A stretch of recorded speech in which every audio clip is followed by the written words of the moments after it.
প্রিয় শিক্ষার্থীরা, আসসালামু আলাইকুম। সবাই ভালো আছো আশা রাখি। তোমরা যে যেখান থেকে আছো সেখান থেকে তোমাদের প্রিপারেশন নিচ্ছ। আশা করি তোমরা ভালো আছো, তোমরা ভালো মতন প্রিপারেশন নিচ্ছ।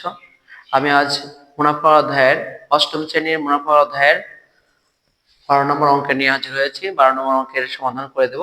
তোমরা চলুন দেখি আমরা 12 নম্বর অঙ্ক দেওয়া আছে কি, বার্ষিক 8% থেকে বেড়ে 10% হয় তিশা মারমার আজ 4 বছরে 128 টাকা কিলো বেড়ে গেল, তার মূলধন কত?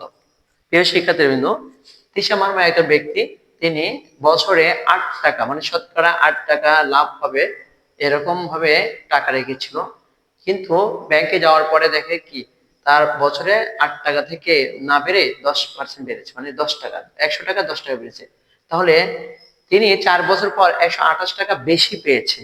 তাহলে তিনি কত টাকা রেখে এই 4 বছরে 128 টাকা বেশি পেয়েছে সেটা আমাকে বের করতে বলছে। তারপর মূলধন বের করতে, মূলধন মানে কি, আসল বের করতে বলছে। তাহলে চলুন দেখা যাক এখানে তাহলে বার্ষিক, এখানে হলো বার্ষিক মুনাফার হার আর হার বেড়েছে বেড়েছে মনে করো আর সমান কত, এই 10% মাইনাস কত 8 সমান পার্সেন্ট, তাহলে এখানে কি 2%। আর এখানে সময়টা হলো কি, সময় n সমান হলো কত 4 বছর। 4 বছর পর, প্রিয় শিক্ষার্থীরা, 4 বছর পর 128 টাকা বেড়ে গেল, মানে বেড়েছে মানে কি, সে লাভ পেয়েছে। লাভটা হলো কি মুনাফা, লাভটা হলো মুনাফা। আমরা জানি মুনাফাকে আয় দিয়ে প্রকাশ করা হয়, আয় সমান কত 128 টাকা। এখানে তার মূলধন কত টাকা রেখেছিল, তাহলে মূলধন মানে কি আসল, আসল পাবলিক কি মূলধন, মূলধন পি সমান লিখতে পারি আমি কত হট।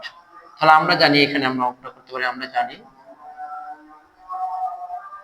জানি আই সমান কত পি এন আর। এখানে পি এর মান পেল, পি এন আর এই পাশে নিয়েছিলাম, আইটা ওই পাশে নিয়ে গেলাম।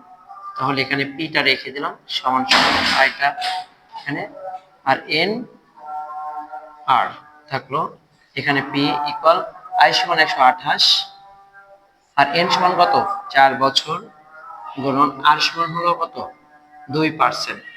2% মানে কি নিচে 100 আছে, তাহলে উপরে 100টা উপরে চলে যায়।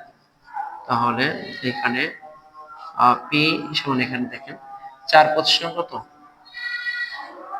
100, আর এখানে যদি 2 দিয়ে কাটি 6 দোকানে 12 আর 4 দোকানে 64, তাহলে 25 গুণন কত 64, গুণ করলে যেটা হবে ক্যালকুলেটর করে নিব, 25 গুণ 64 গুণ করলে 1600 টাকা হবে, 1600 টাকা হবে।